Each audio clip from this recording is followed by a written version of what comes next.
Assalamualaikum warahmatullahi wabarakatuh. Waalaikumsalam warahmatullahi wabarakatuh. Selamat pagi Ibu. Perkenalkan Alhamdulillah ya, pagi.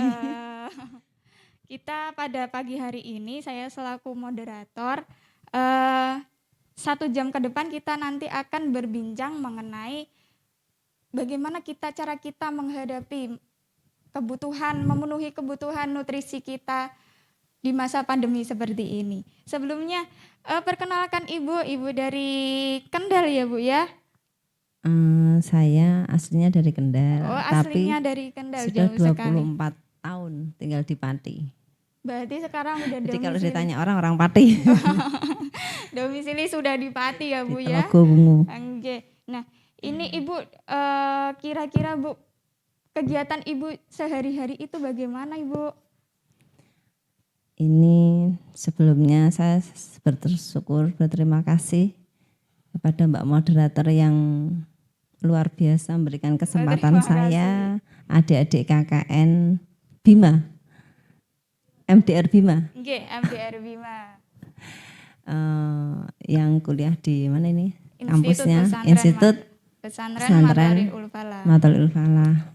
Okay. Yang semoga perjalanan KKN kalian ini bisa menjadi suatu awal perjalanan yang luar biasa, karena setelah KKN ada PPL ya. Itu harapan saya Anda itu jangan berhenti berjuang. Nah, pada pagi ini kita dalam keadaan sehat walafiat di masa pandemi yang luar biasa, itu sudah merupakan anugerah yang luar biasa, dan panjenengan harus menunjukkan rasa bersyukur bagaimana Anda berbuat yang terbaik untuk bangsa Anda. Bangsa kita yang sekarang ini sedang luar biasa diuji Allah. Ya. Dan tidak lupa selama ini kita yang selalu diberi kesehatan, bagaimana kita memberikan hidup ini bisa bermanfaat untuk sesama. Apalagi di masa pandemi ini banyak tugas kita, mungkin orang sudah jenuh mungkin. Kalau bilang COVID terus kan, iya, seakan-akan wis dianggap itu sudahlah, yang penting kita tetap jalan. Tapi COVID itu sebenarnya tetap ada. Sampai kapanpun COVID itu ada. Kalau menurut saya selama ini di rumah praktek swasta, tidak di puskesmas, tidak di rumah sakit, dan bahkan pasien-pasien COVID buat saya adalah suatu tantangan yang harus saya amati. Sebenarnya COVID itu apa sih gitu. Ternyata kalau melihat pasien-pasien yang datang, pada prinsipnya sama dengan orang batuk pilek, ya kan? Iya, seperti biasa. Nah, kadang-kadang orang takut tidak bau, mulut tidak terasa, ya itu memang karena sifatnya yang COVID ini yang beda dengan influenza biasa. Itu yang perlu. Anda persiapan nutrisi, tapi yang Anda hadapi itu bagaimana nggak tahu lah, percuma. Iya, nah, makanya yang di awal ini saya selalu menjelaskan COVID itu kenali dulu. Kalau Anda tidak kenal ya morat-marit cara penanganannya. Iya, nah, sebenarnya COVID itu memang satu virus. Jadi dalam tubuh manusia itu ada bakteri, Mbak. Saya tuh belum kenal jenengan, Mbak siapa? Oh, saya Niswa, Ibu. Oh, Mbak Niswa. Iya. Mbak Niswa itu harus tahu, dan adik-adik ataupun semua yang hadir di sini harus tahu pada prinsipnya tubuh manusia itu ada bakteri. Paham ya? Kalau tidak ada bakteri dalam tubuh manusia, jenengan bisa membayangkan Anda makan nasi keluar nasi. Seneng apa susah, Mas?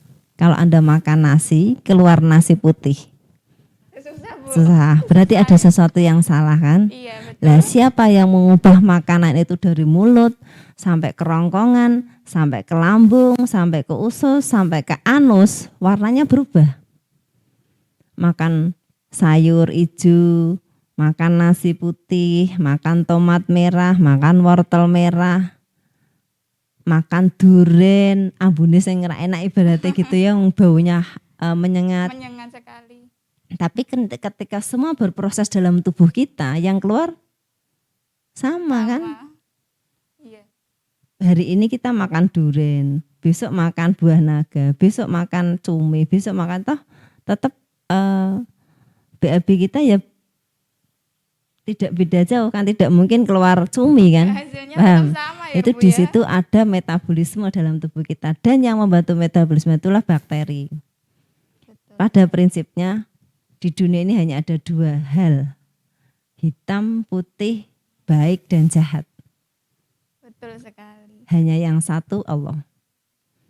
Paham ya? Jadi dalam tubuh manusia itu ada bakteri yang sifatnya baik tapi juga ada yang sifatnya jahat. Nah, virus itu adalah bakteri yang menyimpang. Nah, jadi ketika kita ketakut dengan COVID itu salah. Yang takut adalah kepada Allah. Kepada Allah. Ini dakwah. Kadang-kadang dakwah kita tuh tidak hanya ngaji saja, tidak sholat saja, tidak nyuruh orang puasa saja, tetapi kita harus bersyukur apa yang terjadi dalam tubuh kita pun harus kita amati. Paham ya Mbak? Paham, Nah, berarti kita harus menanggapi apa yang sebenarnya terjadi dalam hari tubuh ini. tubuh kita tuh sinyal. Kali sebenarnya Anda bilang saya dokter gitu ya. Kalau saya amati kenapa saya jadi dokter? Oh, ternyata dokter itu memang untuk menganalisa tubuh kita. Jadi kita ketika bertemu dengan pasien adalah edukasi, bukan obat. Tapi selama ini kan konsepnya orang tuh berobat ya minum obat. Iya, betul sekali. Tapi tidak pernah menganalisa dalam tubuh Dalam kita tuh diri ada kita apa, sendiri. sinyal-sinyal tubuh kita tuh apa. Iya, betul sekali. Paham ya? Makanya corona atau COVID ini adalah suatu cara Allah memberi peringatan atau memberi apa ya? Ngelingke lah bahwa menungso itu sebenarnya kan makan manusia itu sari dari saripati tanah harus makan saripati tanah lagi dan akan kembali ke tanah lagi. Betul sekali. Berarti intinya kenapa orang sekarang geger rempah-rempah, jahe, kunyit, temulawak dicari? Karena rempah-rempah itu berada di dalam tanah. Berarti ada mineral-mineral bumi yang masuk dalam empon-empon yang akan diminum lewat atsirinya atau saripati dari empon-empon tadi yang akan diminum sebagai obat sekarang. Ya kan? Iya, betul. Kadang-kadang minum obat-obat kimia sekarang sudah mentok. Ya, makanya tadi kita tuh kenali dulu sih siapa COVID itu, kenali dulu.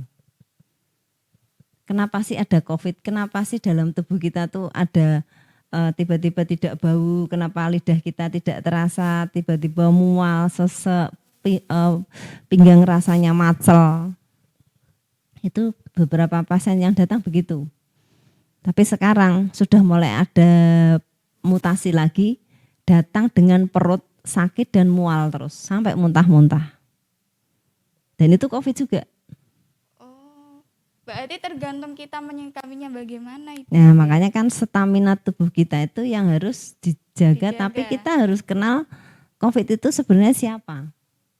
Jadi berarti COVID itu kan coronavirus disease, kan? Berarti kan virus adalah bakteri yang menyimpang. Iya, betul Berarti sekali. dia itu sebenarnya tidak dengan antibiotik yang obat-obat kimia sudah nggak mempan, tetapi kita membutuhkan antibiotik alami. Makanya rempah-rempah yang diambil. Betul. Gitu loh. Zat adiktif yang keluar dari empon-empon tadi yang dibutuhkan oleh tubuh karena pada dasarnya manusia dari saripati tanah. Saripati tanah dan akan kembali ke tanah. Akan kembali ke Betul. tanah. Nah. Gitu. Baik Ibu, ini nantinya kan 1 jam ke depan kita akan membahas nutrisi apa sih yang kita butuhkan pada masa COVID-19 seperti ini Bu. Nah, kalau Anda bicara nutrisi, sekarang tadi kan sudah saya bilang bahwa virus itu adalah bakteri yang menyimpang, berarti stamina tubuh kita itu dalam keadaan lemah, virus akan menang.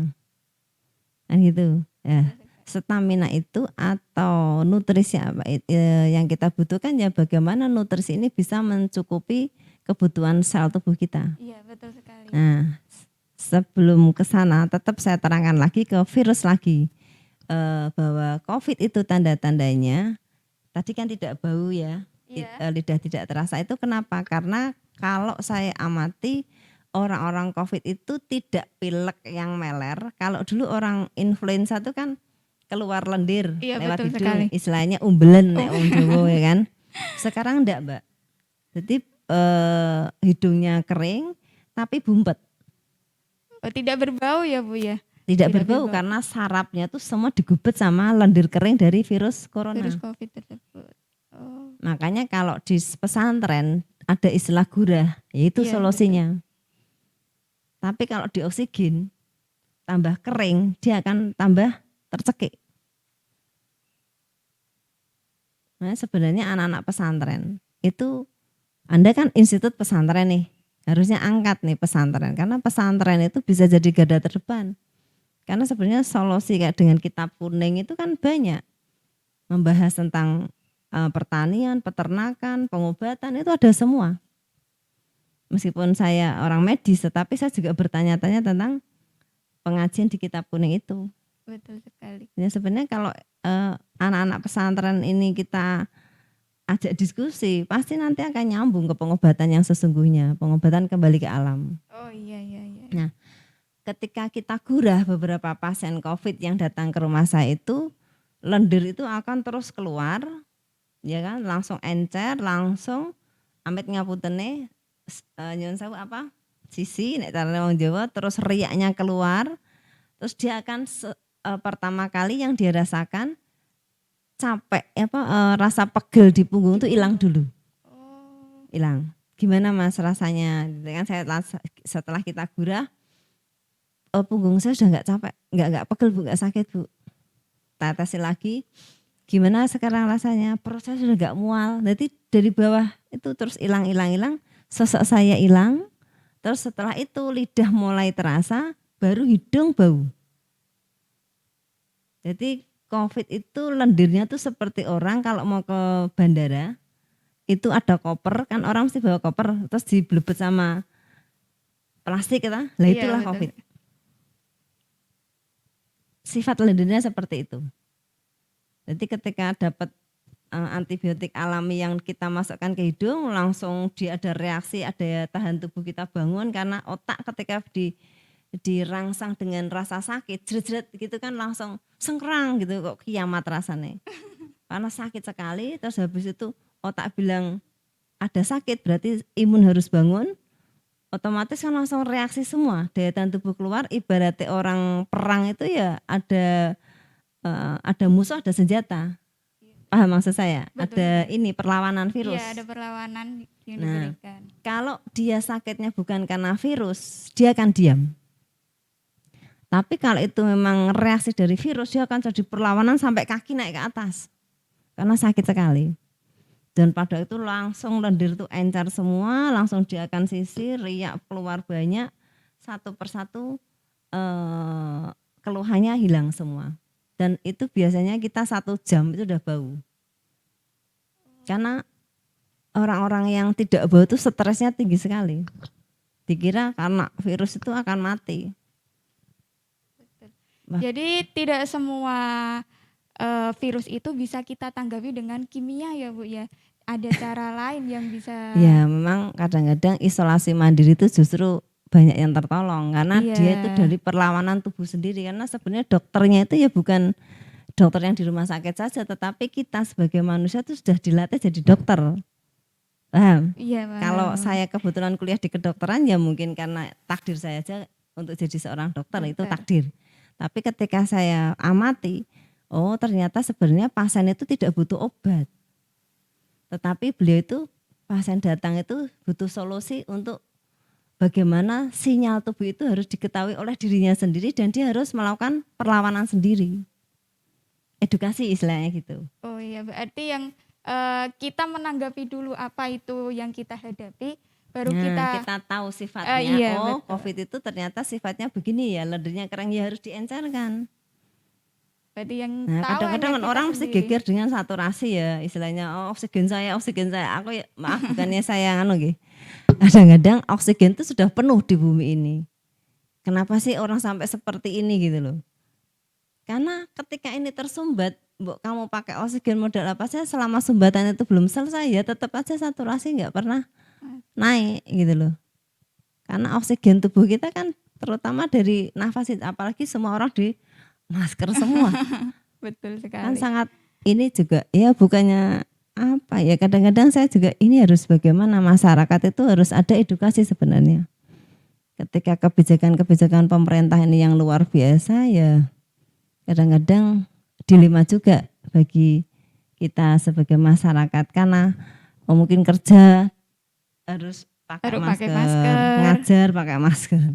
Kan kalau tidak terbiasa juga pengap. pengap kan itu. Iya, Itu betul juga sekali. makanya kita mengantisipasi dengan dikasih kayu putih, serai gitu agar kita masih bisa lega pernafasan ini. Betul sekali. Iya. Terus jadi perlawanan virus itu muncul karena daya tahan tubuh, otomatis tubuh kita membutuhkan nutrisi kan. Betul, Yang Bu. Anda selalu sejak awal nutrisi saya potong dulu. Kamu harus kenal dulu siapa sih yang akan nyerang kita kan itu. Nah, virus dalam tubuh kita tuh tidak hanya COVID saja yang Anda perlu ketahui. Di otak itu juga ada virus. Kadang-kadang orang kejang, pernah tahu kan? Hipotermia. Oh, Iya, Bu. bukan. Bukan. Ada kasus yang radang otak. Oh, radang Nah, otak. panas, orangnya kejang-kejang, muntah gitu kan, Oh, iya. pusing. Iya, iya, Itu betul. juga virus. Apa itu corona? Kan tidak. Jadi makanya ketika kita gurah, itu sebenarnya bukan hanya COVID saja yang kita tangani, tapi semua virus yang ada dalam tubuh dia harus keluar. Mungkin lewat dahak, lewat wahing, ya kan, bersin-bersin. Paham ya Mbak ya? Paham, Bu. Terus mata juga ada virusnya juga. Pernah dengar nama toksoplasma, rubella, itu juga Oh iya, virus ya kan.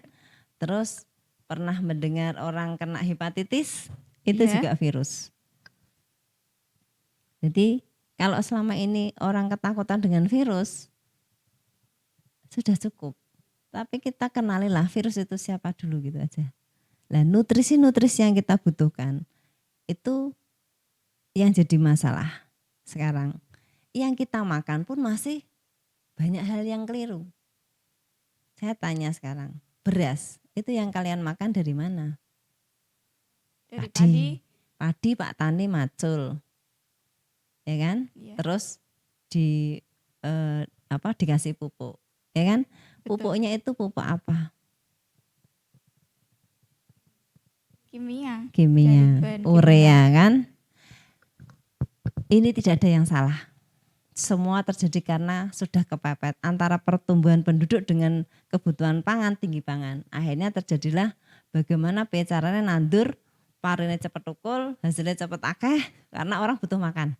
Betul sekali, Bu. Tetapi yang kita hadapi sekarang ini, akhirnya kadang-kadang maaf manusia yang tadi dari saripati tanah, harus makan saripati tanah, ternyata masuklah obat-obat kimia. Dari pupuknya urea, terus nanti semprotnya pestisida, terus nanti ketika berobat ke dokter dapat obat kimia lagi. Akhirnya terjadi komplikasi, karena ginjalnya rusak, livernya rusak, karena tidak pernah sesuai dengan kebutuhan tubuh. Berarti semua itu tanpa kita sadari otomatis Tanpa ya, kita Bu, sadari. ya? Dan ini adik-adik mahasiswa tuh harusnya geraklah. Kamu mau jadi mahasiswa itu mau apa sebenarnya? Mau dapat ilmu saja, dapat ijazah saja, atau sertifikasi saja, atau bagaimana Anda bergerak untuk masyarakat? Kan gitu. Kalau zaman dulu tahun 98 ada gerakan demo luar biasa, tapi sekarang orang sudah tidak bisa demo lagi karena ada penyekatan-penyekatan yang luar biasa. Tetapi itu tetap tidak bisa atau bukan suatu hambatan bagaimana Anda tetap menyelamatkan lingkungan, menyelamatkan masyarakat dengan memakai atau bukan memakai, bagaimana mengantisipasi kimia-kimia itu menjadi netral, itu paham? Jadi Paham. ketika kita masak beras, Iya. ini sepele kan, tidak pernah sadar kan? Enggak pernah sadar, Ibu. Ketika Anda jenenge mesusi beras itu jangan dibuang, tapi simpanlah di ember 2-3 hari itu dikumpulkan, nanti kan dia akan busuk, yaitu bisa disebar ke tanah agar tanah kita subur, tidak tergantung pupuk kimia terus. Itu leri beras, itu bisa untuk jadi pupuk. Terus sampah-sampah rumah tangga itu juga bisa dijadikan pupuk kompos juga bisa. Lah itu kalau punya bapak petani atau suami petani atau saudara petani, kasihkan para petani untuk memberikan kesuburan tanah di sawah. Harusnya begitu. Berarti itu sebagai tugas kita ya Bu ya. Jangan Terpacu pada pemerintah terus, nanti pemerintah kasihan, pemerintah itu tugasnya berat. Ya kalian yang mahasiswa, tolonglah jangan karena di sini ijazah atau sertifikasi atau apa saja, eman-eman, karena hidup sekali itu bukan karena itu, tetapi karena untuk ibadah. Dan ibadah kita kan macam-macam. Bagaimana menghadapi keadaan seperti ini, harus kembali ke alam. Bagaimana kita menyelamatkan bumi, karena apa? Kekuatan bumi itu luar biasa. Kan kita dari bumi juga kan, tanah kan. betul Tapi kita sekali. tidak pernah tahu kebutuhan bumi. Paham Mbak? Nah, terus ketika masak beras, itu jangan hanya beras saja dan air, tapi keceri air jeruk nipis, atau kasih daun pandan, atau kasih daun serai, atau daun jeruk, atau daun pandan. Paling tidak ciri-ciri dari tanaman daun-daun tadi bisa menetralkan kimia atau menurunkan kadar gula darahnya juga. Berarti sebatas menyatarakan keseimbangan begitu ya Bu Jadi ya. bagaimana sih kita menyikapi yang terjadi sekarang ini kan luar biasa. Kita nggak bisa lari dari nyun sewu, sintetis. Iya betul sekali. Beras, pupuk Seperti kita kimia, sudah sayur, pestisida. ketergantungan ya Bu ya. Bukan ketergantungan, ya karena ini yang terjadi sekarang. Tapi kan kita harus mengantisipasi bagaimana kita meminimalisir dari obat-obat kimia. Paham ya? Itu Paham. dari beras, kita kasih jeruk nipis tadi. Terus sayurnya yang kita masak, kan tadi bilang nutrisi, kalau nutrisi kan berarti yang kita makan. Lah Iya. kalau yang kita makan aja masih salah, kan otomatis imun kita juga nggak stabil lah. Paham ya? Paham Bu. Nah, sayur yang kita beli di pasar itu sekarang juga semprotnya pestisida. Pestisida betul sekali. Ya, ada ulete, ada jamurnya, ada apa, itu mesti disemproti sama pestisida. Padahal kalau kita berpikir lagi, rodok repot sidik, kalau beli sih murah ya segini 1.000 piro lah ibaratnya disaing ngek selesai. Tapi kalau kita mau menyelamatkan bumi, buatlah mall. Mall itu mikroorganisme lokal. Mungkin kalau Anda, Bu, aku kicah pesantren kok, aku kicah guru PAUD, atau aku tuh kuliahnya di dakwah, apa kaitannya sama mall? Yang namanya dakwah itu harus universal. Bukan ngaji, bukan sholat, wis do pinter wong sholat iku, Mas. Itu yang jadi masalah. Tapi bagaimana kita mengajari masyarakat, ini loh cara yang masak yang betul. Terus ngiris sayur itu juga diamati, jangan miring-miring, nanti otaknya miring. Ya kan, ya Mas. Kan itu kan isaroh. Banyak orang noto miring otaknya miring kabeh. Itu makanya saya maaf ketika melihat rumah ditulis rumah miskin. Itu maaf, saya kepengen tulisan itu berubah nama Sakinah. Jangan tulis miskin. Ini negeri 76 tahun merdeka. Kenapa yang miskin masih banyak? Hanya karena tulisan saja, padahal sebenarnya Indonesia tuh gemari palojinawi, rakyatnya makmur-makmur. Tapi maaf, tulisan miskin itu harusnya sudah diganti kata-kata yang positif. Coba Anda, maaf nih, ketika Anda masuk rumah Anda, ada tulisan miskin, berdoa apa tidak? Berdoa karo ndonga toh. Tapi kalau Anda seorang mahasiswa, setiap bangun tidur ada Ka'bah, ada rumah mewah, ada mobil mewah, ada istri cantik, ya Mas? Kan menarik, semangat hidupnya. Betul Tapi sekali. maaf, ketika kamar kamu ditulisi, maaf, kata-kata negatif, otak kalian tuh masuklah negatif. Dan itu juga termasuk imun. Jadi nutrisi itu bukan hanya dari makanan saja, tapi dari pemikiran. Psikologi kita ya Bu ya. Iyalah. Mlebu omah tulisannya, aduh. Engkau ngenteni subsidi. Subsidi itu dari mana? Itu uang siapa? Bagaimana nasib generasi bangsa ini kalau kita belum ada pemikiran untuk mengubah pemikiran, untuk mengubah peradaban. Tugasnya mahasiswa. Kalau saya sudah tua.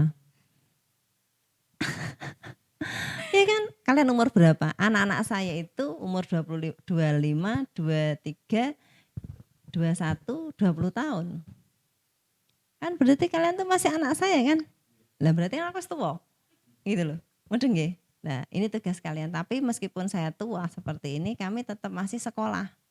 Jadi suami saya meskipun umur 50-an tahun masih sekolah S3. Kalau ditanya orang, kamu ngapain sekolah S3? Karena sekarang itu kalau punya pemikiran tidak sekolah nggak didengar.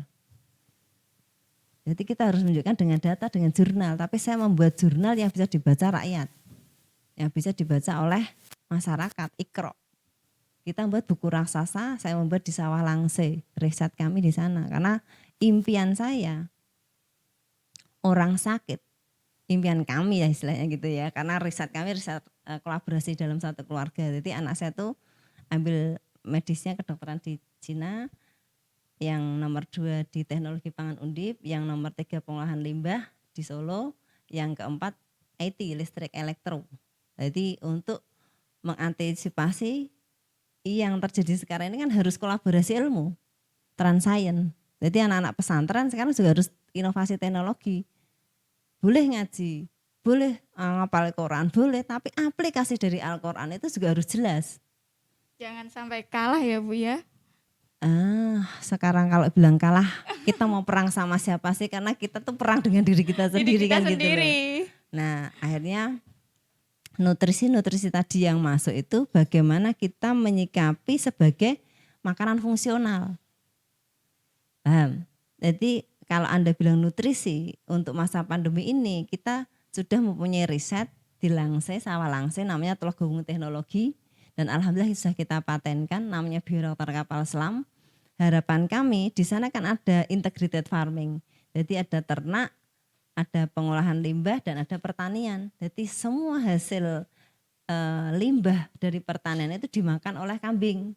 Kambing nanti mengeluarkan kotoran, masuklah ke kapal selam menjadi pupuk padat, pupuk cair dan gas. Untuk apa? Untuk pengairan pertanian. Yang sudah kita dampingi itu Desa Ngemplak, Pasar Buah. Tahu Ngemplak Kidul? Itu sudah membuat sebelah Pasar Buah itu kan ada bioreaktor kapal selam. Itu penemuan bangsa, anak bangsa, wong pati, dan sudah kita patenkan kalau nanti negara lain mau membuat kapal selam, yaitu adalah masuk ke pemasukan negara juga. Betul sekali. Nah itu untuk bayar utang negara. Nah kembali lagi ke nutrisi. Jadi nutrisi yang kita pikirkan bagaimana ketika orang makan itu sudah makanan fungsional, tidak hanya makanan kenyang. Makanya saya ketika memberi gurah dari dalam pasien saya, ada jahe, ada kurma, ada madu, ada cengkeh, ada bunga lawang, itu bukan hanya sebagai jahe-jahe saja, tapi karena apa? Jahe kita itu sudah urea. Tetapi kita sudah dengan perlakuan fermentasi. Jadi kita ekstraknya yang akan kita masukkan sehingga nanti terjadi percepatan enzim. Dan sama nanti ketika lahan kami insya Allah meridhoi dan memberi kami kemudahan-kemudahan, itu nanti kambing itu bukan keluar kambing, tapi kambing dagingnya sudah diolah dengan perlakuan fermentasi. Jadi tinggi protein, rendah kolesterol. Jadi ketika Anda makan sate kambing, makan mungkin pentol bakso dari sapi atau mungkin ayam jadi nugget, itu sudah titik dagingnya daging fungsional. Nah, jadi orang makan itu langsung kebutuhan sel. Tapi karena itu mungkin nggak tahu sampai kapan Allah akan segera mewujudkan impian kami. Paling tidak kita mengantisipasi dari makanan-makanan yang mengandung urea, pestisida itu dengan tadi. Kalau beras dikasih keseran jeruk nipis, daun-daun, kalau sayur itu dikasih air garam. Ketika Anda mencuci sayur, mencuci buah-buahan itu kasih garam dulu, diamkan, itu nanti ular-ularnya pada keluar. Pernah seperti itu? Belum pernah. Belum pernah.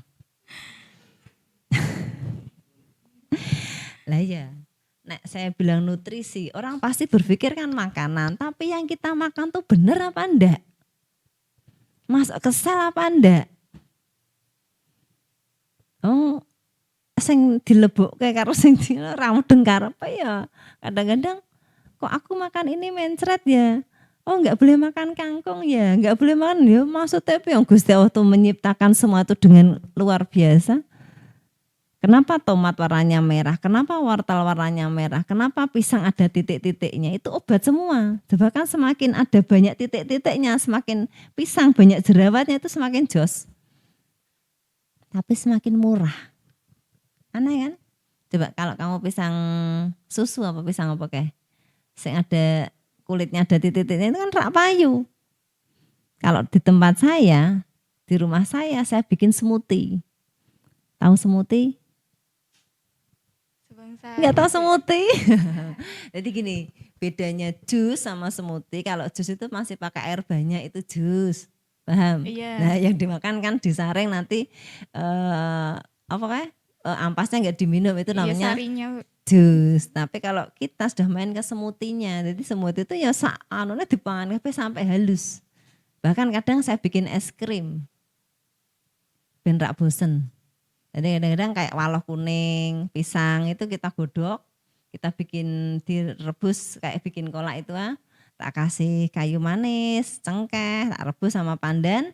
Terus nanti kan sudah masuk nih ke pisang-pisangnya. Nah, setelah itu kita jus, rasanya kayak es krim. Itu smoothie namanya. Saya tahu juga karena anak saya teknologi pangan. Paham ya? Terus ketika kita pengen es krim ya kita buat sendiri. Jadi waloh itu kita kasih susu, kita dang dulu, kita jus langsung halus terus kita kasih susu, terus atasnya kita kasih topping kacang kenari atau kacang atau wijen atau apa masukkan ke freezer udah jadi es krim. Kenapa waloh? Ya karena waloh itu luar biasa. Jadi nutrisi-nutrisi yang kita harapkan sekarang ya alam semua.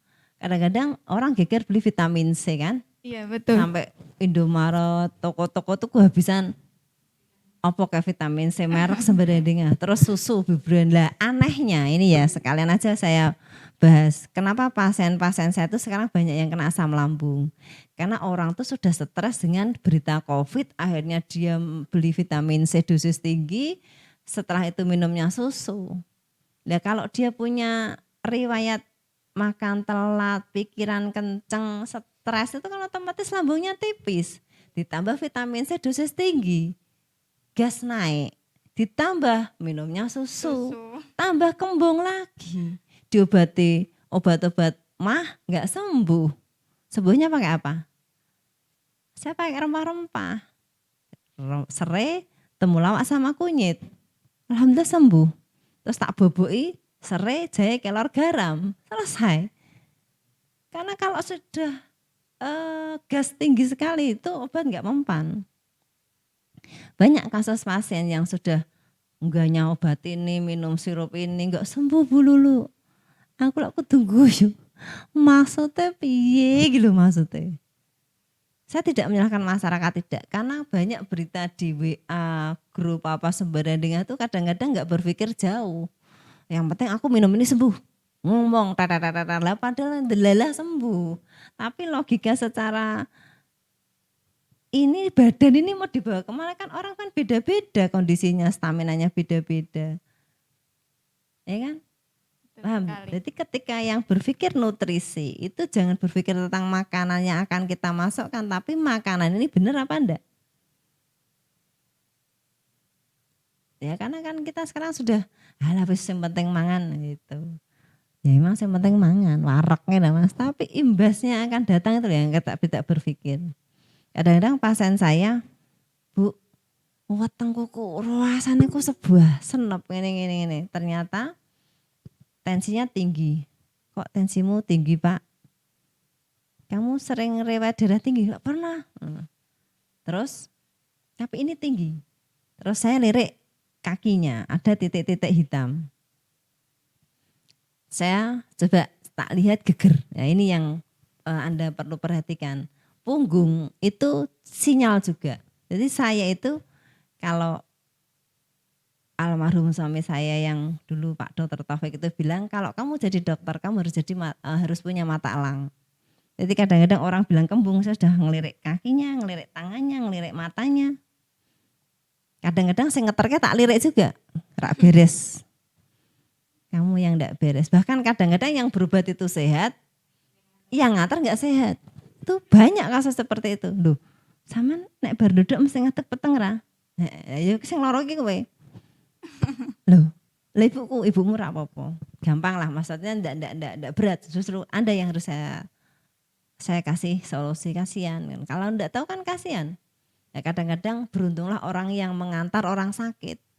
Karena apa? Di situ saya mulai melihat orang dengan, oh, kowe ngene to Mas? Heeh, lah. Ketika pasien saya bilang, "Pak, jenengan orang ngerokok, orang ngopi, tapi kenapa sampean kok awakmu koyo ngene rasane?" Jadi rasanya tuh sini tuh tebal semua. Jadi diobain obat tuh enggak mempan. Terus ketika saya lihat punggungnya, ternyata punggungnya ada banyak titik-titik. Kan saya sudah lirik kan telapak kaki. Yang punggung kaki itu ada titik-titik. Enggak Bu, ini dicokot nyamuk. Ora Pak, nek cokot nyamuk kira ngene. Saya rak cokot nyamuk, kira racun gitu Pak. Coba lihat punggung, kadang perut itu juga banyak hitam-hitam, tapi perut tadi malam bagus. Nah yang saya penasaran kan punggung, kalau punggung kan orang nggak lihat.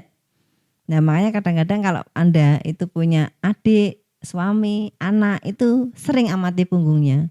Ketika punggung itu banyak titik-titik hitam berarti itu banyak racun. Karena apa yang kita makan sekarang ini sudah nggak sehat. Ternyata betul, makanan instan, minuman instan, minumnya 10 tahun yang lalu. Tapi imbasnya sekarang. Makanya nutrisi itu luar biasa. Kita sepele ngomong nutrisi, tapi sebenarnya panjang ceritanya. Dan kadang aku sempat mangan, maca bismillah. Iya maca bismillah, bagus. Indonesia kok ora maca bismillah, bar. Indonesia kok ora ana wong adzan, ora ana wong salat subuh, karena sudah enggak masuk akal semua. Kalau saya amati, karena yang kita apalagi iklan-iklan luar biasa. Kadang-kadang saya selalu mengajarkan bagaimana sih makan makanan yang sesungguhnya. Misalnya kopi ya minum kopi beneran, jangan sintetis. Misalnya makan kentang ya kentang beneran, mendingan kamu tuh repot-repot sedikit masak kayak anakmu, masak kayak adikmu, masak kayak ibumu daripada yang instan-instan. Sebenarnya kalau jenengan tahu di makanan-makanan instan itu kalau kita komplain kita tidak bisa karena sebenarnya di komposisinya sudah ditulis. Sebenarnya kayak maaf mie instan misalnya itu bukan untuk 1 orang tapi itu untuk 3 orang yang makan. Iya. Tapi anehnya orang Indonesia malah 2 untuk 1. Orang keracunan piye sampean? Terus bumbunya dimasak sisa ndak boleh karena kalian itu kalau masak atau mengolah makanan tuh ndak pernah baca di komposisinya.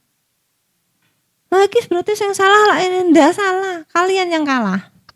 Misalnya marah sama yang buat ndak bisa, ketika dibuka jeret kamu kalah.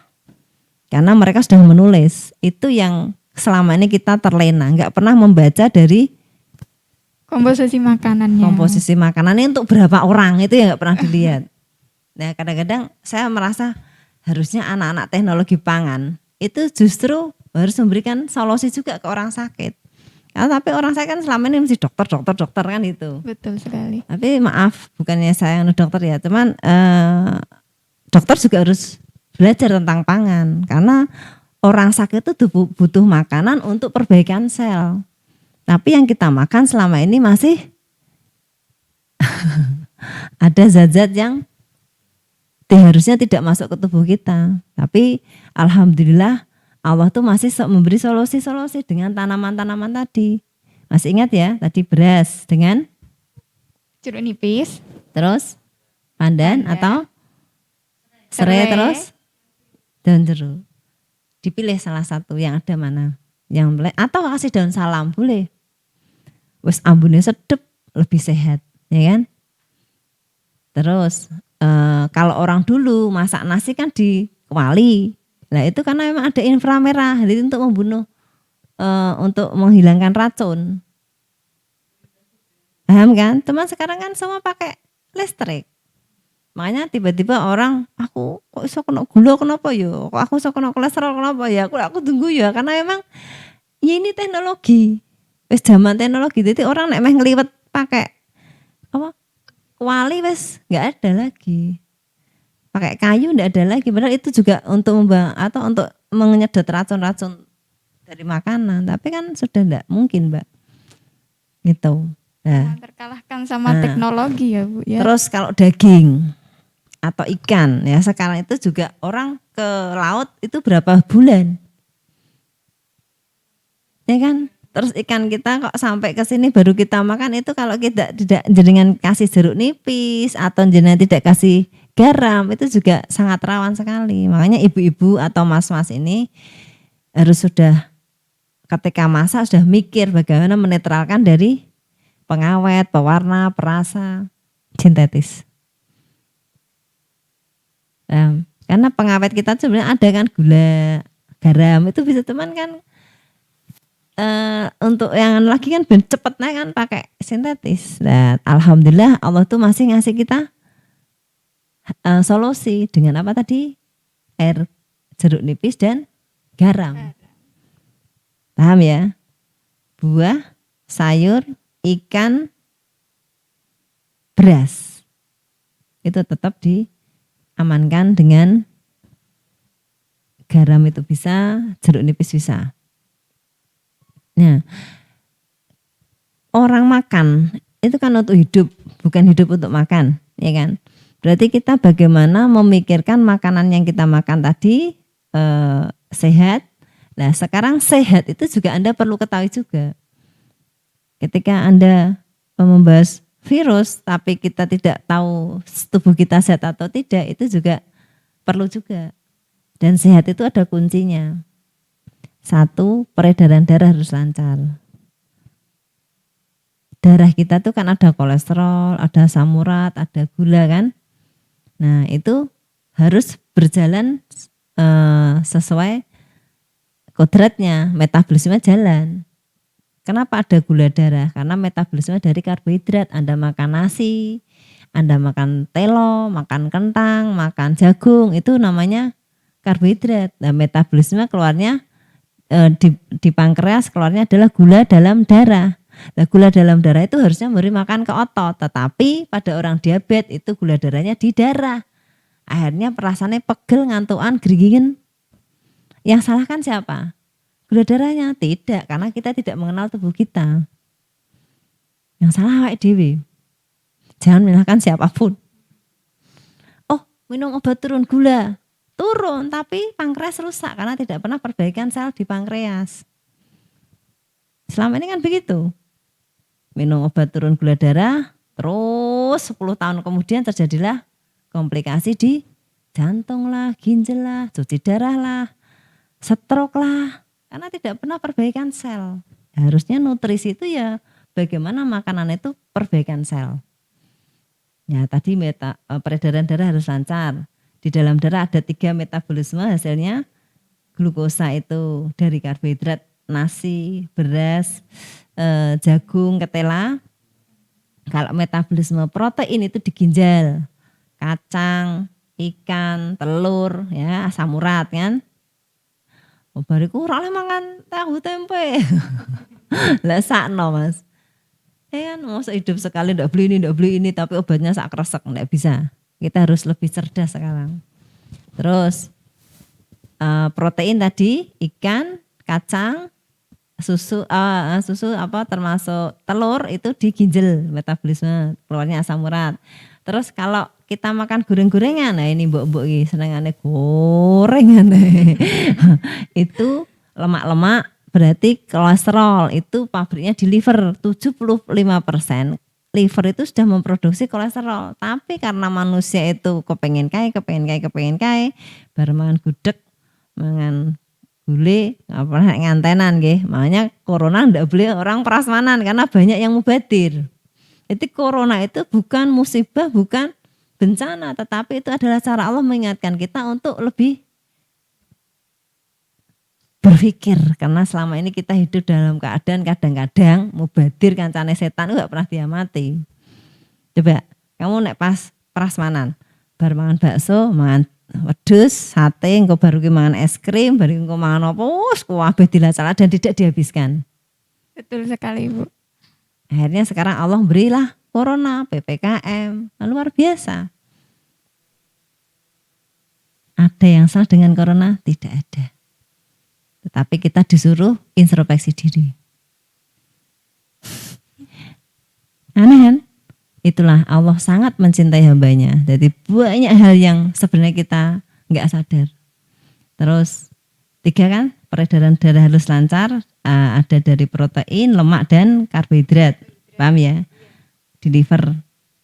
Nah, kadang-kadang orang menyalahkan kolesterol. Padahal kolesterol itu fungsinya adalah mengatur tekanan darah kita. Pembuluh darah kita tuh yang kenyal gitu ya kolesterol. Termasuk jenengan bisa head, ada jerawat, laki-laki ada kumisnya itu ya kolesterol. Kenapa kolesterol disalahkan? Yang keliru adalah kolesterolnya baik kurang untuk membuang kolesterol jahat karena perut kita buncit. Enzim kita habis di perut. Ketok sugih, ketok makmur nek wetengku gede, salah besar, itu adalah bom waktu. Jadi jangan kaget kalau tiba-tiba orang yang perutnya buncit, stroke, jantung, gagal ginjal, wajar karena dia kehabisan enzim. Enzim itu adalah percepatan untuk membantu percepatan metabolisme tadi, metabolisme lemak, karbohidrat dan protein. Tapi kalau enzimnya kita habis di perut kita, ya sudah, akhirnya jembul perut kita. Boleh Anda besar badannya, boleh Anda gemuk, tapi satu kuncinya tidak boleh perutnya keluar. Kamu berdiri Mas, perutnya keluar apa enggak? Enggak. Kadang-kadang kan ada, wah ini bapak-bapak ini kok belum melahirkan kan ada. Sampai segitunya, ya kan? Nah, mesti sholat kangelan, melayu kangelan, rukuk kangelan, serah karu-karuan. Makanya sebenarnya dalam tubuh kita tuh tipu daya setan tuh luar biasa. Gue menungso dari titik apa saja.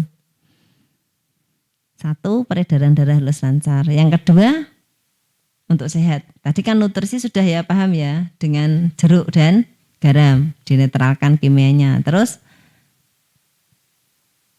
yang kedua sarap, nggak boleh kecepet. Yang kecepet lawang gampang. Lawangi singkirke sepanjang itu kecepet ya dah. Cuman yang jadi masalah sarap itu besarnya sak rambut, warnanya putih. Jadi nek jenengan di sengkring ya itu sarap.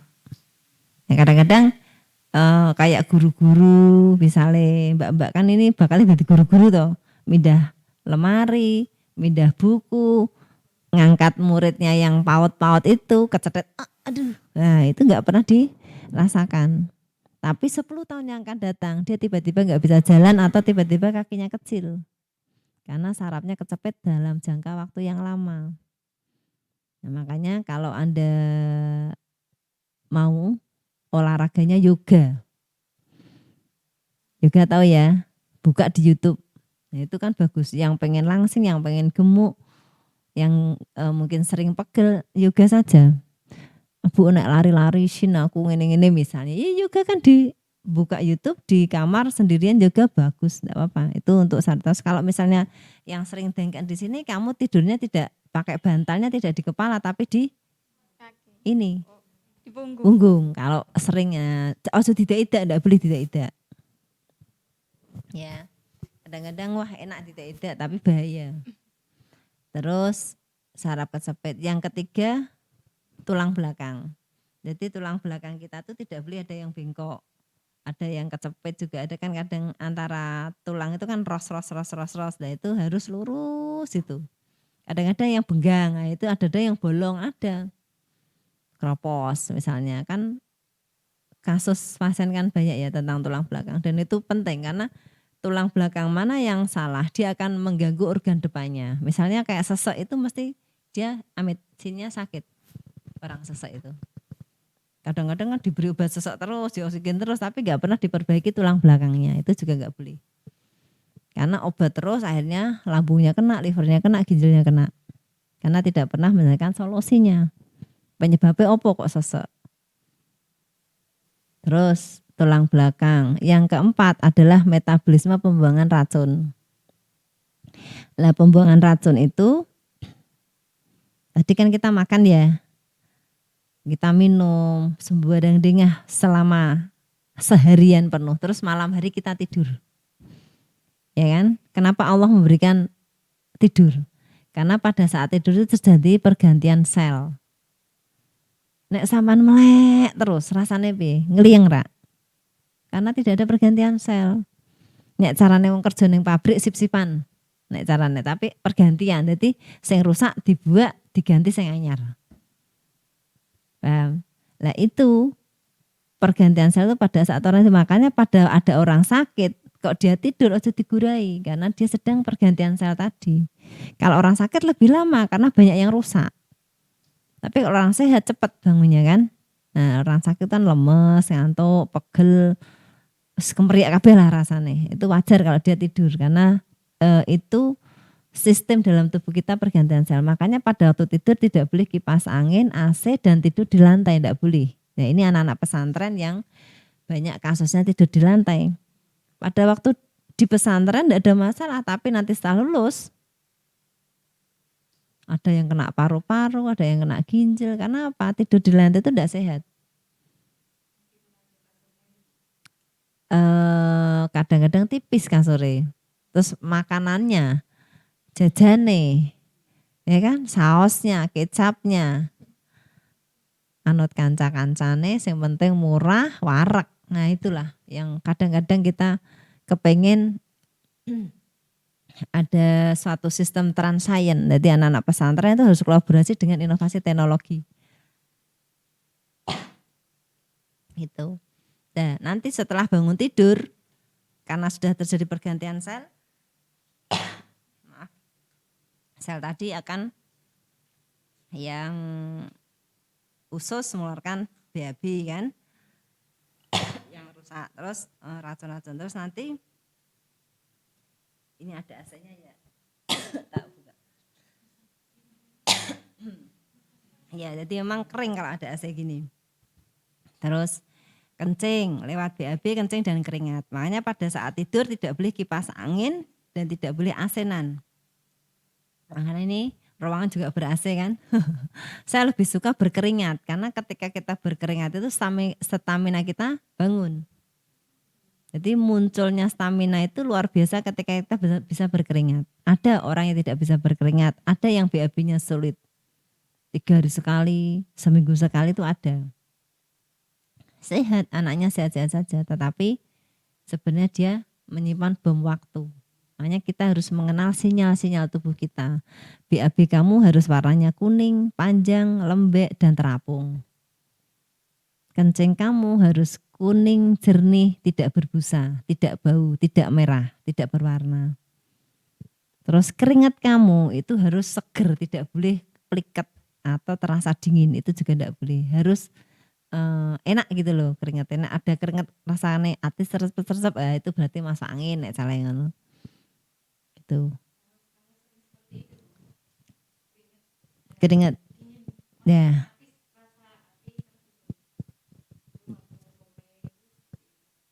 Nek pas hawane adem, mendung kan atis. Atis. Itu biasanya metabolismenya kurang bagus. Mungkin BAB-nya kurang lancar, mungkin kurang makan sayur, kurang makan buah, atau suka minum air es, atau air dingin atau es. Gitu Mbak, biasanya gitu. Atau mungkin dia suka kipas anginan. Makanya kadang-kadang asam lambung juga rasanya, makanya jenengan kalau coba di ikhtiari serai temulawak sama kunyit. Gulanya jangan gula pasir. Kalau kamu pengen sehat itu sebenarnya, kalau pengen sehat ini, untuk diet misalnya yang gemuk, yang punya masalah penyakit itu 4 yang ditinggalkan. Nasi hanya 3 sendok. Pagi sak sendok, siang sak sendok, sore sak sendok. Tapi yang lain makan apa? Bisa diganti dengan kentang, jagung gitu. Terus goreng-gorengan. Nek goreng aja digelepungi misalnya. dikurangi kalau pengen diet loh ya, yang mungkin punya kolesterol macam-macam itu, nasi dihindari seminimal mungkin, goreng-gorengan dihindari, terigu. Yang keempat apa? Nasi, goreng-gorengan, terigu, es. Es itu kan apa? Dalam tubuh kita itu kan lemak kan, lemak darah. Itu kalau kita minum dingin, ada kipas angin, ada AC, akhirnya menggumpal. Ya, menggumpal itu mudah terjadi endapan akhirnya terjadi sumbatan, akhirnya gampang keringan, gampang pusing, gampang ngantuk. Jadi sebenarnya solusinya bukan obat, tetapi bagaimana kita memberikan tubuh kita hangat lagi. Ambil serai, jahe, kelor, garam untuk luluran. Dah, nanti jalan lagi darah kalian. Apa? Kalau menggumpal, serai, jahe, kelor, garam. Gampang kok, gampang sih janjane. Kok lali? Apa tadi? Kalau badannya pegel, terus dipijit sama serai, Jahe, kelor, kelor, garam. garam. Lali neh. Aduh. Ya, Baik, mungkin terima kasih ada Ibu, pertanyaan sangat apa luar enggak? biasa sekali ya. Selanjutnya ini ada pertanyaan dari teman-teman sekalian. Ini dari Ade Sopian Hadi dari Universitas Mataram Lombok. Yo, jauh sekali. Sangat jauh sekali. Di tengah Ini pandemi, sampai mana kok tekan Lombok? pertanyaannya begini Bu. Di tengah pandemi COVID-19 ini, kita memanfaatkan pekarangan atau halaman rumahnya untuk menanam sayur-sayuran. Pertanyaan saya, bagaimana cara melihat sayuran atau buah yang mengandung terlalu banyak pupuk kimia, Bu? Terus yang pertanyaan kedua, Satu dulu. oh iya, silakan Ibu dijawab dulu. Jenengan di sawah kami, sawah riset kami, kalau kamu buka YouTube bioreaktor kapal selam, itu nanti ada nama-nama M. Sobri itu penemunya, itu suami saya. Lah, kan saya sering ya, karena dari kapal selam kan sudah keluar pupuk organik. Jadi sepanjang sawah kami itu di jalan raya yang di sawah kami itu kan perbatasan antara Kudus sama Pati kan tidak ada jaringan listrik. Jadi PLN yang dari situ itu ya pembangkit listrik tenaga telek kambing. Gasnya kita konversi ke diesel, alhamdulillah gasnya sudah kita murnikan.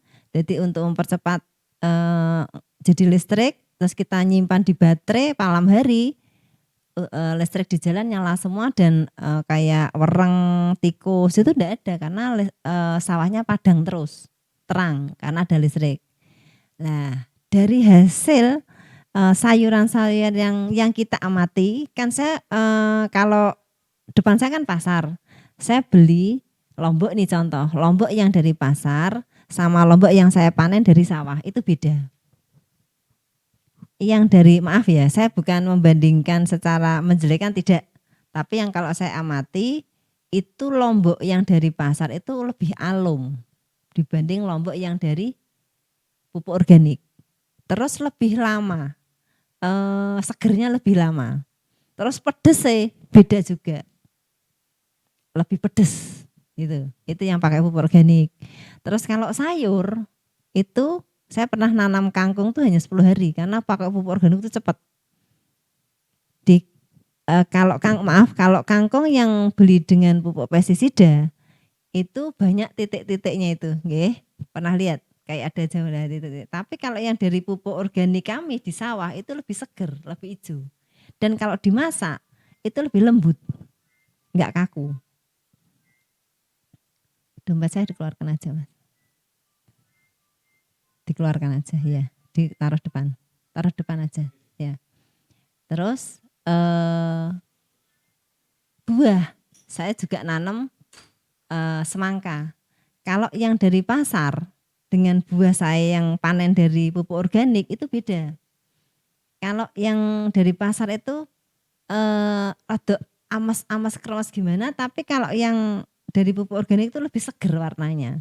Terus ketika dibelah biak itu langsung buka. Enggak usah ngongkek lama. Kan kalau yang itu kan lebih lama kita ngongkeknya, tapi kalau yang dari pupuk organik itu biak itu langsung cepat. Itu bedanya. Kalau memang bisa membedakan kalau kita sudah pakai pupuk organik. Makanya kalau dari Mas siapa tadi? Mas Ade Sofian. Mas Ade Sofian yang di Lombok, mungkin kalau Mas Ade Lombok ini anak pesantren, anak mahasiswa juga, monggo melihat di YouTube Bioreaktor Kapal Selam di lahan kami dengan siapa tahu Lombok yang apa ya istilahnya kan di sana masih saya pernah ke Lombok. Jadi Lombok itu ada rumah yang lantainya tuh dari kotoran sapi kayaknya atau kotoran kebo gitu loh. Jadi biar tidak ada nyamuk katanya. Desa apa gitu yang membuat itu tenun-tenun. Nah memang sebenarnya kalau dengan bioreaktor kapal selam itu kotoran-kotoran tadi memang akan menghilangkan nyamuk. Jadi di lahan kami itu lalat, nyamuk itu ya nggak mau karena memang ada acidifier dari kotoran ternak tadi. Nah, Lombok itu sebenarnya sudah memahami sebenarnya, tapi kadang-kadang kan orang sudah terlalu enak lah pakai pupuk kimia. Jadi ya kalau pengen membandingkan pupuk kimia sama pupuk organik ya memang harus benar-benar membuat pupuk organik sendiri. Nanti akan dibandingkan mana sih Lombok yang pakai pupuk organik itu seperti apa. Jadi yang jelas lebih awet, lebih sehat, lebih bagus warnanya.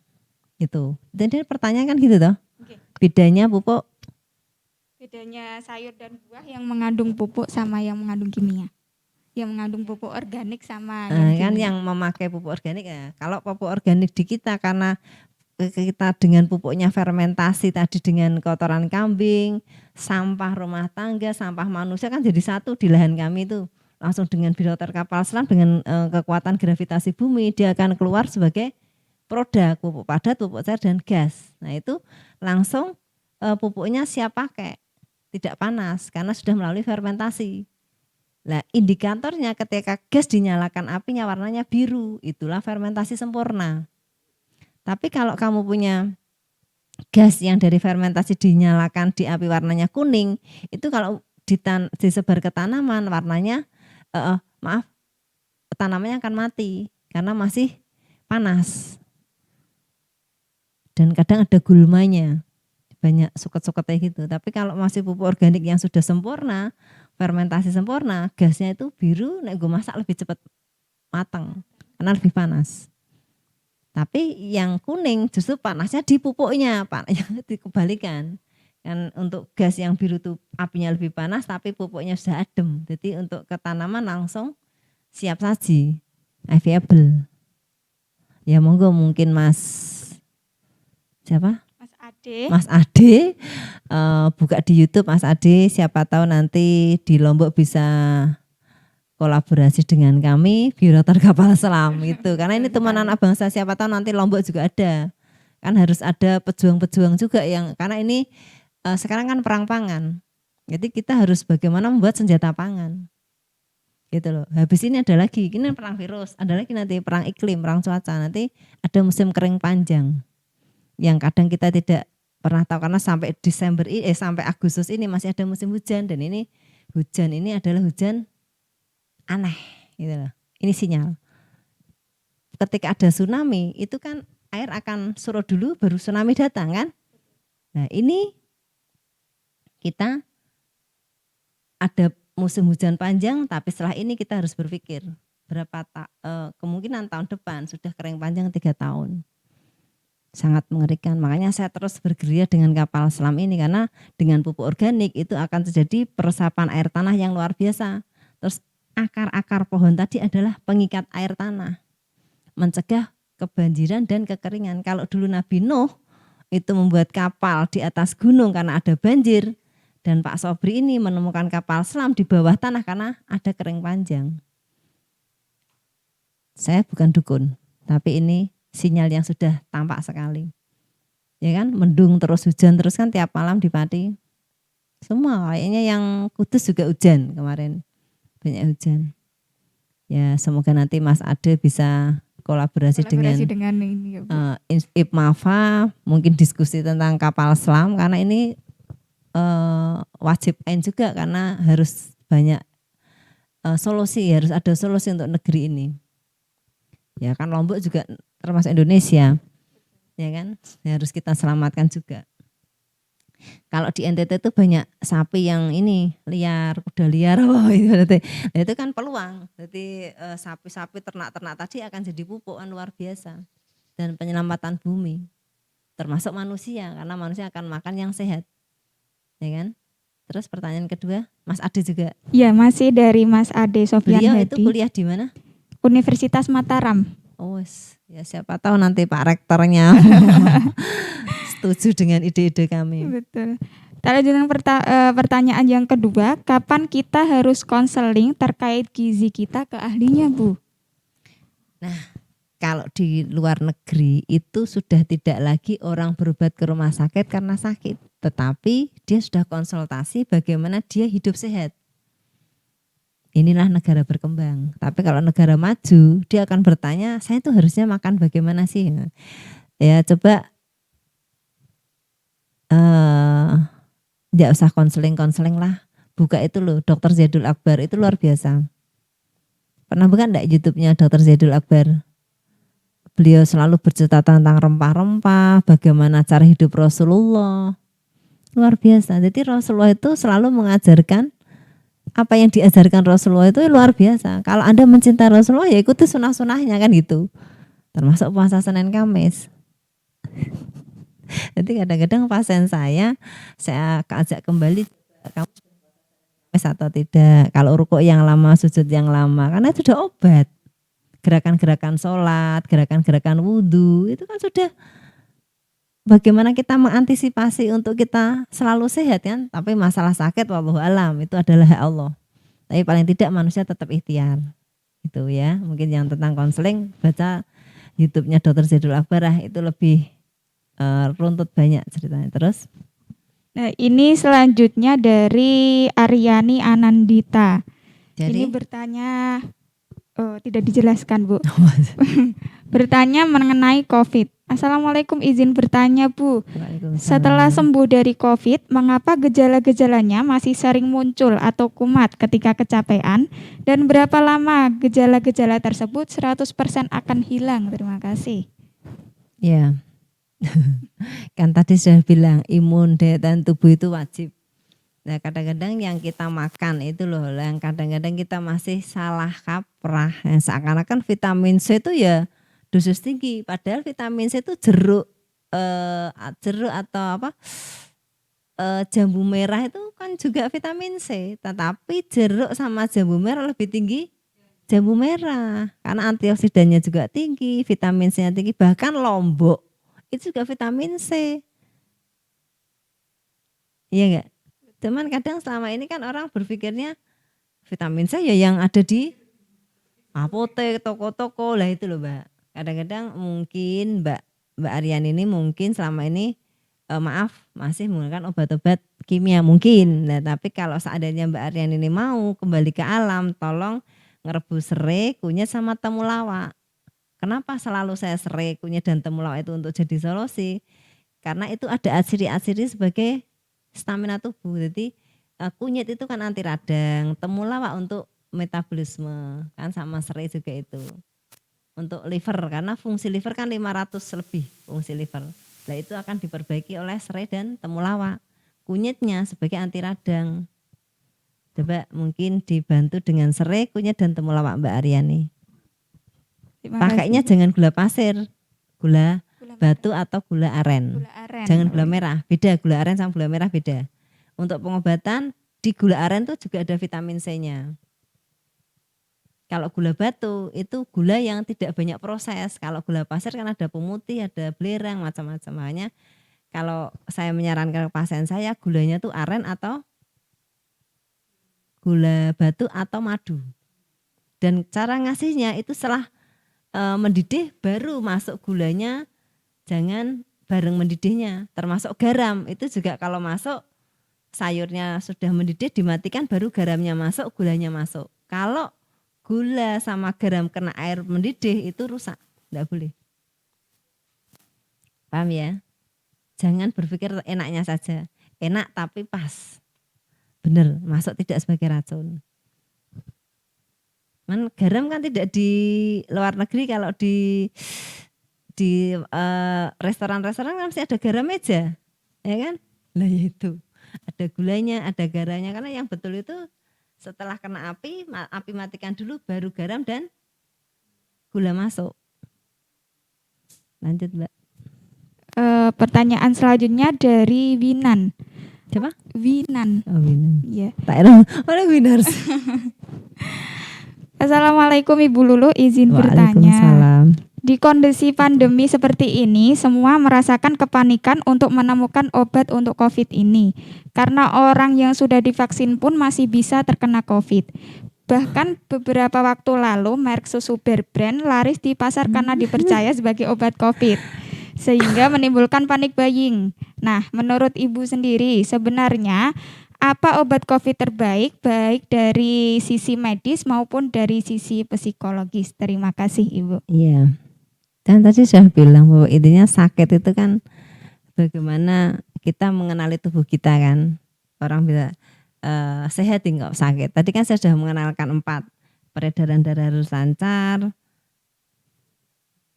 tidak ada saraf yang kecepit, tulang belakang harus lurus, metabolisme pembuangan racun kita harus bagus. BAB, kencing maupun keringat. Itu ingat. 4 kunci yang harus Anda ketahui. Jenengan minum susu brand apa minum apa saja, kalau kamu tidak pernah tahu kuncinya sehat ya percuma. Harus tahu kuncinya dulu. Terus makanan yang kita makan tadi sudah saya bilang banyak mengandung pupuk kimia, nanti obatnya obat kimia. Nah itu Anda harus mulai menetralkan itu semua dengan rempah-rempah. Sepele kan, kunyit, temulawak dan serai. Mungkin itu Mbak. Jadi kan beliau bertanya sudah vaksin juga kan? Iya, Nah, karena sudah vaksin. kalau vaksin itu maaf ya, itu kan ada virus yang dilemahkan dimasukkan ke tubuh. Akhirnya tubuh tadi akan membuat antibodi untuk melawan virus tadi kan. Nah, tapi kalau dia sedang staminanya sudah pernah COVID harusnya tidak boleh vaksin dulu harusnya. Tapi maaf kadang-kadang orang ketakutan terus. Yang penting orang kalau pengen sehat tuh harus mantap, harus yakin, harus percaya diri dan harus positive thinking. Tapi kalau ikut-ikutan vaksin, ikut-ikutan gini tanpa mengetahui prosedur-prosedur yang betul ya akhirnya dia mudah sakit-sakitan terus. Tapi jangan putus asa karena kalau mau ya tadi degan sama madu itu bisa dikonsumsi untuk mengantisipasi orang-orang yang kena COVID juga. Kalau saya panas ya anak-anak atau siapa saja pasien saya kok panas gak mau turun, saya kasih degan hijau yang kemumbel, yang bayi, yang degan bayi tahu ya? Yang masih kelamut-kelamut itu kita buang airnya sedikit, kita taruh kuning telurnya ayam kampung, kita kopiok, minum, dadem. Itu yang hidungnya yang bau akan bau lagi, terus panasnya akan adem. Alami, murah, gampang. Minumnya pakai sedotan biar gak amis. Gampang toh? Sepele sebenarnya, makanya nggak usah panik. Bisa tadi dengan rempah-rempah atau degan dan madu atau degan dengan kuning telur ayam kampung. Mbak siapa tadi? Mbak Winan. Ini pertanyaan terakhir dari penanya Ibu Titi. Apakah orang COVID perlu minum vitamin seperti B1, B6, B12? Apakah ada dampaknya jika diminum dalam jangka waktu lama? Ya, selama masih kimia jelas ada efek sampingnya karena bio. Saya kadang-kadang juga bingung harusnya ini sudah mulai ada pemikiran perubahan lah. Kita kembali ke alam. Kalau Anda pengen sehat cukup dengan rempah-rempah, tapi sekali lagi ingat bahwa kita yang pupuknya dijahit, dirempah, dikunyit, di apa itu masih pakai urea. Jadi sebelum Anda mengolah itu rendam dulu dengan garam atau keceri jeruk nipis. Rendam dulu. Setelah itu kimianya hilang baru Anda olah. Itu lebih sehat. Terus kalau mengolah rempah-rempah jangan diparut, tetapi dipotong bunder-bunder. Nah, ini coba ini kunyit nih misalnya Amit. Nah, kadang-kadang kan orang diparut. Kalau diparut tuh ada endapannya, ginjalnya rusak. Tapi kalau yang betul dicuci, potongnya gini, melintang begini itu apa? Atau membujur ini. Pokoknya bunder-bunder lah. Karena apa? Pori-porinya lebih besar, atsirinya keluar lebih banyak. Tapi kalau kamu motongnya miring-miring, pori-porinya mengecil. Akhirnya zat aktifnya sedikit yang keluar. Serai juga gitu, potongnya begini. Jangan kamu lihat cantiknya. Memang cantik nek miring-miring, tapi itu enggak sehat, termasuk motong lombok. Motong lombok kan mesti miring-miring kan. Kalau hanya untuk pengenyang sih enggak masalah, tapi kalau sudah titik obat, potongnya harus betul. Sepele kan? Tapi Anda harus melihat pori-pori tanaman. Harus keluar atsiri yang maksimal ketika motongnya kita lurus, nggak boleh miring, Amit. Itu mungkin sudah cukup atau masih Cukup Ibu. Cukup, ada yang karena berundur? waktu kita sudah selesai. Oh gitu. Iya. Sangat luar biasa sekali. Terima kasih Ibu sudah berkenan membahas mengenai gizi. Apa itu pentingnya gizi bagi kita di masa pandemi sekarang. Terima kasih teman-teman atas partisipasinya telah berkenan menghadiri webinar kita pada siang kali ini. Tetap jaga kesehatan dan tetap semangat. Terima kasih dari saya. Sekian dan terima kasih. Wassalamualaikum warahmatullahi wabarakatuh.